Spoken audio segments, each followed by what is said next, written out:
I guess you could say I'm writing this as a cautionary tale to those who plan on studying abroad in the future. I don't mean to discourage you from going in the first place, it's more like I just want you to be aware of this so that something doesn't happen to you too. I guess I should explain a little bit. Last summer I was selected to participate in a study abroad program that would be centered in Rome for several months. Like anyone would be, I was elated. I'd never been out of the States before, so this was going to be a real adventure for me. In the weeks that followed, I happily packed anything and everything I could fit into my suitcase. I will be the first to admit that I had way overpacked for this trip. I was nervous about leaving my parents for the first time, but I was also excited for the newfound freedom I would have while in Europe. Before I knew it, my parents were dropping me off at the airport, and I was boarding a 19-hour flight to Rome. Despite being long and tedious, the flight wasn't all that bad. When I exited the airport, I was greeted by the program supervisor and several other students who would be studying with me. They were about the same age and all looked just as excited as me. From there, we went to our mandatory orientation meeting, and afterwards, we went to pick up our apartment keys. In the months that preceded the trip, we were responsible for getting to know our would-be roommates as well as finding a place to stay that we could all afford. There were 3 girls I would be staying with. They were all nice enough and made an effort to make me feel welcome, though I will admit it's a bit hard to get close to the group of pre-formed friends. But despite my slight alienation, it seemed that things were all going to work out well.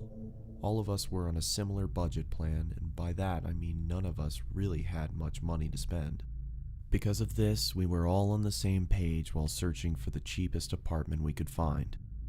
After several days of searching, we stumbled across an ad for an ancient apartment located above the Campo di Fiori.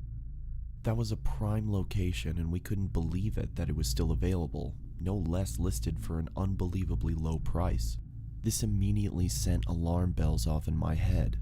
The place was enormous, yet the rent was cheaper than the much smaller apartments in a far less desirable part of town. However, reason never really wins out in a group of excited young women. They had already made up their minds, and if I would be staying with them, this was my only option. We each received our own set of keys as well as a map with walking directions.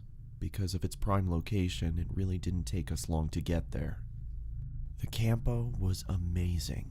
During the daytime, it was filled with a vibrant market, while during the evening it was lined with lively street performers. All of the apartments surrounding it looked to be ancient, so ours really didn't stand out all that much. After circling the square 3 or 4 times, we finally noticed the number nailed to the front of a massive old wooden door. This would be our home for the next 3 months. I fought with my keys for a moment until there was an audible click of the heavy old lock. The thick old door swung forward with a screech. We were then met with a long, winding staircase. We all looked at each other and groaned. None of us had accounted for the fact that the building had been constructed before elevators were common. So 3 sets of stairs and countless complaints later, all 4 of us, with luggage in hand, stood outside our new front door. Once again, I reached for my set of keys and fought with the stubborn lock. As soon as the front door was open, there was a stampede of young women trying to claim the best rooms. Being a 3-bedroom apartment, it meant the 2 of us would have to share. I personally didn't really care, so I let the others battle it out. But when the dust had settled, I found that I would be sharing a room with a girl called Stephanie. And that was fine with me. Stephanie was nice enough, and she was also very quiet, my ideal feature in a roommate. Over the course of the rest of the day, we ran around exploring our new home. There were 2 bathrooms, a full kitchen, and a living room with an ancient TV. Once again, I began to feel uneasy. Just how was it that we were able to get all of this for such a good price? But before I could finish the thought, I was interrupted by a fit of loud squealing. My initial reaction was to panic. However, I soon learned that all the noise was from excitement. Down at the other end of the apartment, near the front door, apparently there was another part of the flat we had missed. I followed the noise until it led me to a dark hallway. There, at the end, behind the group of squealing women, was a washing and drying machine. For those of you thinking, what's the big deal, I should explain that these things are incredibly rare in Rome. Generally, exchange students have to wash their clothes by hand in the sink before hanging them up to dry. So what was a luxury item like this doing in such a cheap apartment? Just as the screaming quelled, it picked right back up again as the girls noticed a door adjacent to the washing machine. Beyond that door was a master bathroom. It had a balcony, a clawfoot tub, and even a bidet. The girls immediately started fighting over whose bathroom this was going to be. I don't really see why we couldn't share, but apparently the others were dead set on having ownership. As it turned out, it ended up being my bathroom.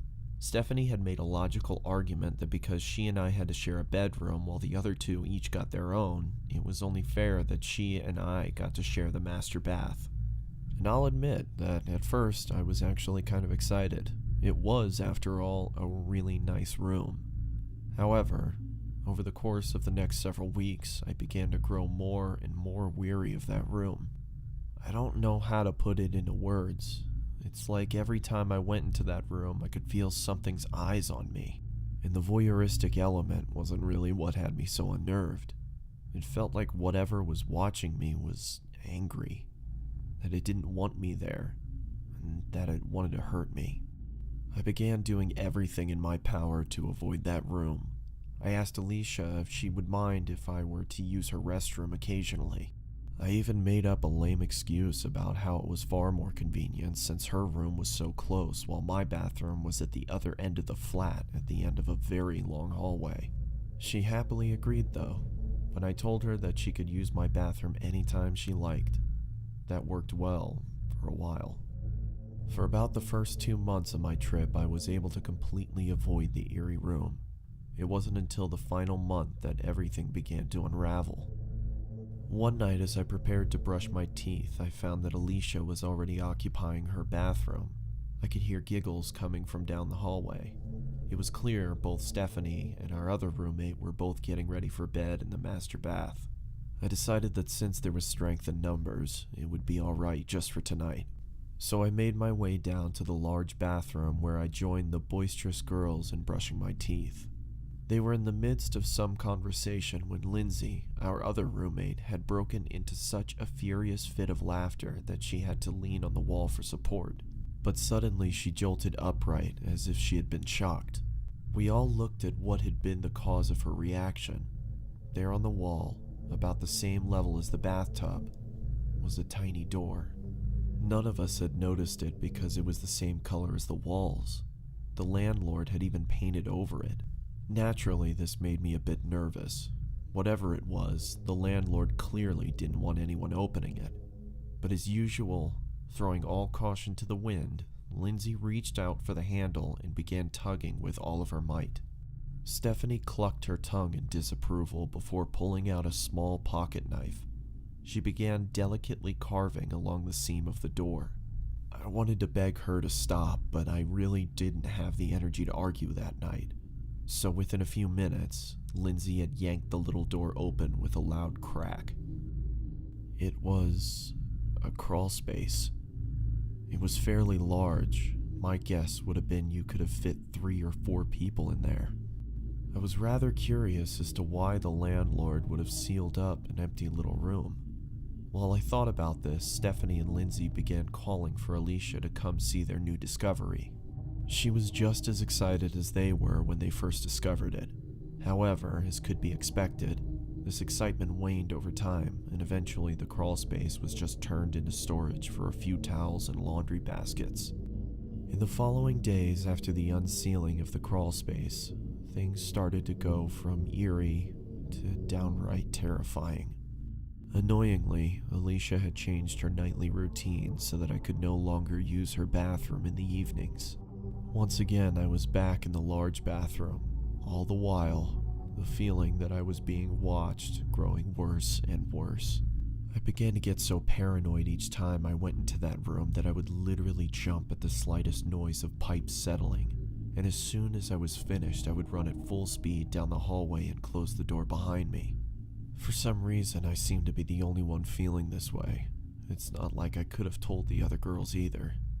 I was already enough of an outcast as it was, so I just kept to myself and hoped it would go away eventually. Unfortunately, that wasn't the case.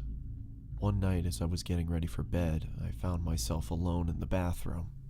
As I stood in front of the mirror brushing my teeth, something set the hairs on the back of my neck straight up. There was a faint rustling noise, not the kind that could have been caused from my roommates at the other end of the flat. Any noises caused by them would have had to been quite loud to reach me all the way at the end of the long hallway. No, this noise was very faint, the sound of someone gingerly shuffling things around. I stood completely silent, terror filling me. The soft rustling noise was coming from inside the crawlspace. I turned on my heels and ran down the hallway to grab the attention of my roommates. I tried to explain to them what happened, but all that came out were incoherent murmurs. Eventually, I managed to stutter. Something is inside the crawlspace. They looked at me with fear and confusion in their eyes. As a pack, we moved together down the hallway into the bathroom. I nearly fainted when I saw the tiny door hanging fully ajar. Though this discovery filled me with horror, Alicia immediately pointed to the balcony's sliding door. Stephanie had left it open to air out the bathroom after having taken a shower several hours ago. She peeked her head out the door and pointed to the slanted rooftop adjacent to ours. There was a pigeon's nest occupied by few birds.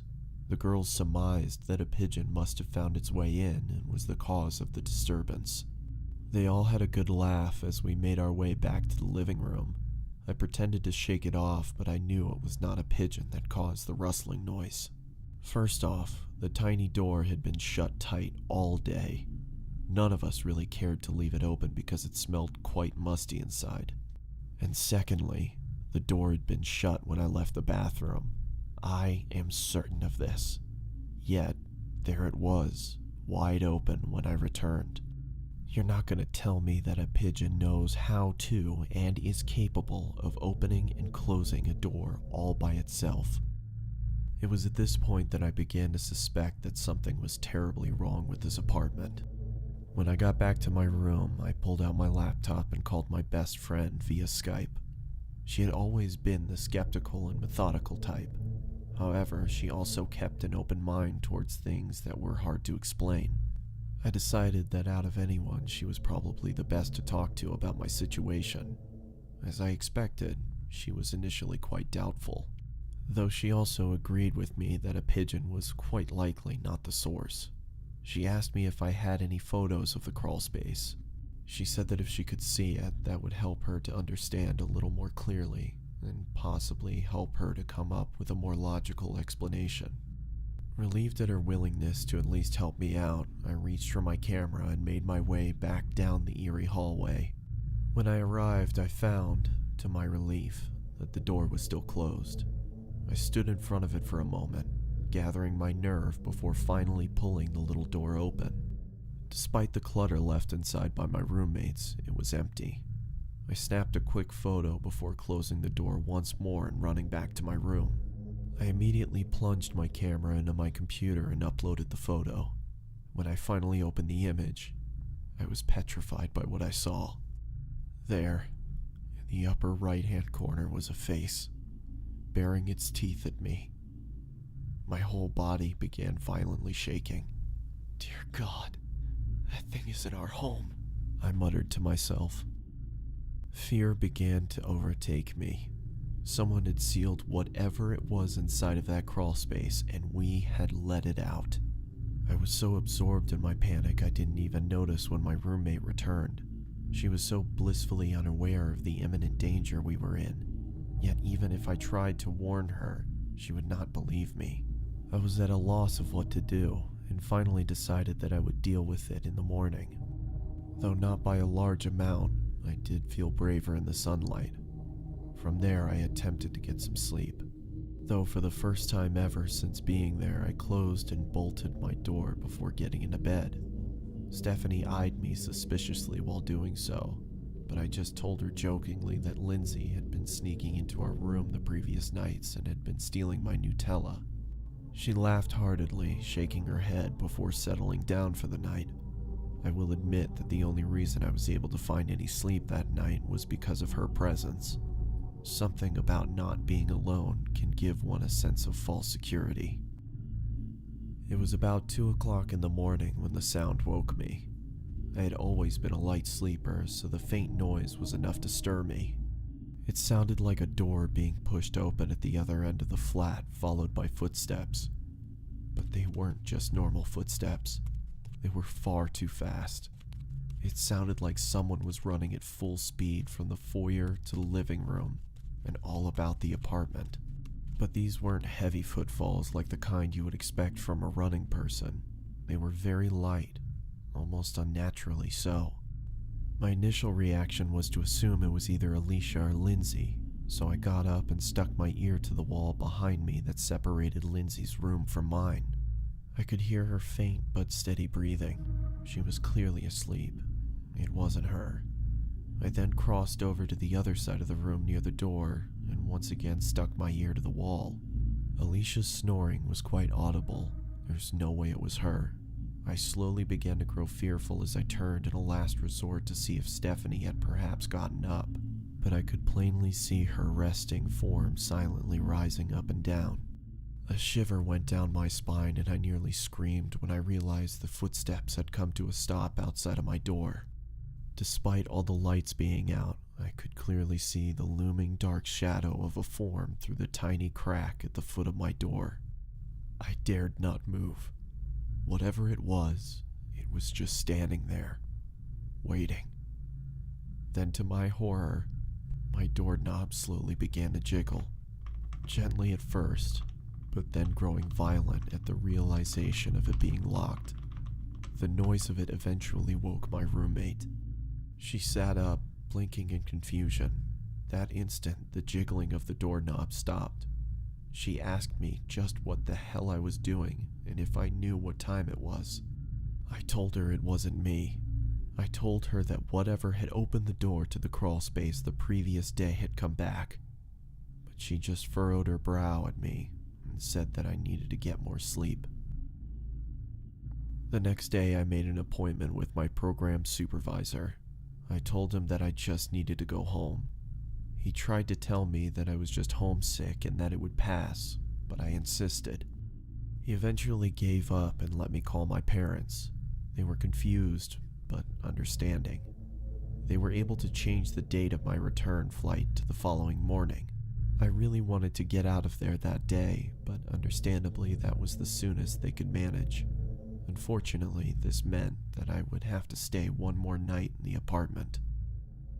When I returned, I tried to tell the others about what had been going on.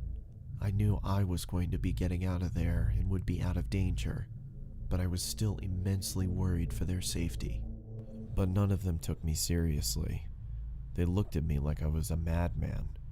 They didn't say anything, but I was sure that they all thought I was going home because of some sort of mental breakdown.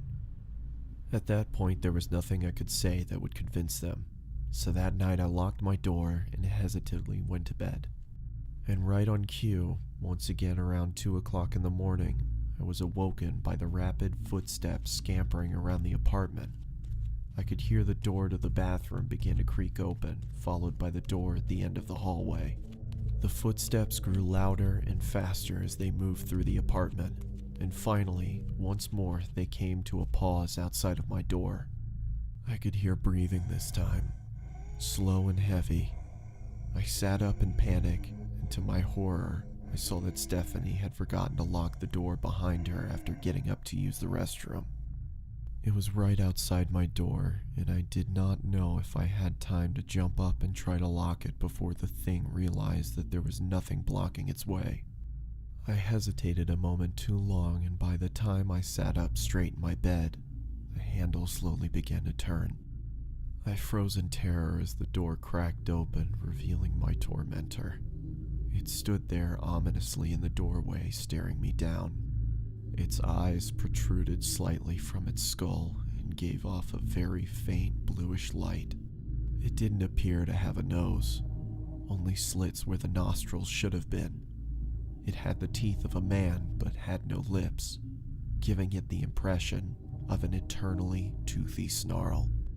Its grayish-white skin was waxy and stretched tight over its bony face. The rest of its skeletal form was hard to make out, as it was almost entirely enveloped in shadows. After pausing for a moment in the doorway, it began to head towards me. As it moved, its body let out sickening cracks. I sat there, still petrified by fear, until it had made its way to the foot of my bed.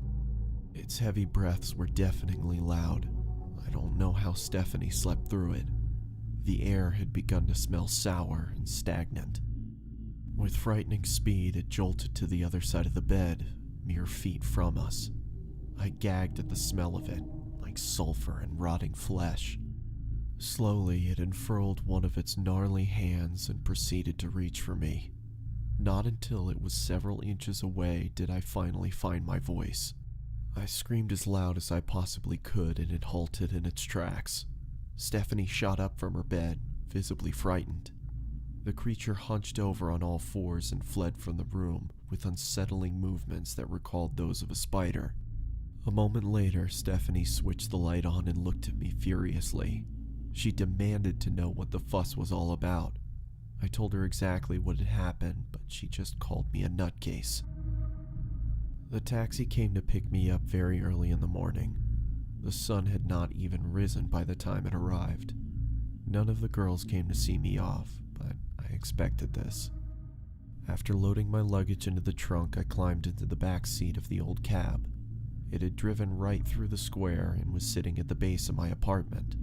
When I leaned to look out the window, I could see where my room had been. My face contorted into a mixture of panic and concern. There, looking out of my old window, was the creature. Its unblinking eyes bored into me, and its lipless mouth curled into a snarling grin. Before I could say anything, the cab driver had taken off, leaving that hellhouse far behind. I tried to warn them. I really did. I did everything in my power to try to warn them of the danger that they were in. But none of them listened to me. There was no way I could have stopped what happened after I returned home. You see, several weeks after returning to the United States, I received a phone call from the program director. He informed me that a day before the program ended, all 3 of my past roommates had been reported missing. The authorities had no idea just how long they had actually been gone for, as they were only recently discovered to be missing when the program director went to check on them after none of them made it to the end of the program wrap-up meeting. They assumed it had been at least a week or 2 since all the food in the apartment was expired. There was no sign of forced entry and no valuables were missing. The only notable detail mentioned in the report was that when they arrived on the scene, there was a strange little door hanging ajar in the bathroom, and when they approached it, they were met with a powerful odor coming from no visible source. The official report has them declared as missing, but I know that they're all dead. I know that I'm incredibly lucky to have made it out with my life. I think the only reason I'm still alive today is because I fled thousands of miles and across an ocean. Despite their unwillingness to listen, I still feel an unimaginable amount of guilt over what happened to those girls. That's why I'm writing this now. I might not be able to go back in time and save them, but maybe I can prevent this from happening to you. Please, please heed my warning. If you ever get the opportunity to study abroad, keep this in mind. If it seems too good to be true, it probably is. And whatever you do, don't stay on the 3rd floor of the ancient yellow apartment complex above the Campo di Fiori. There's something there. Something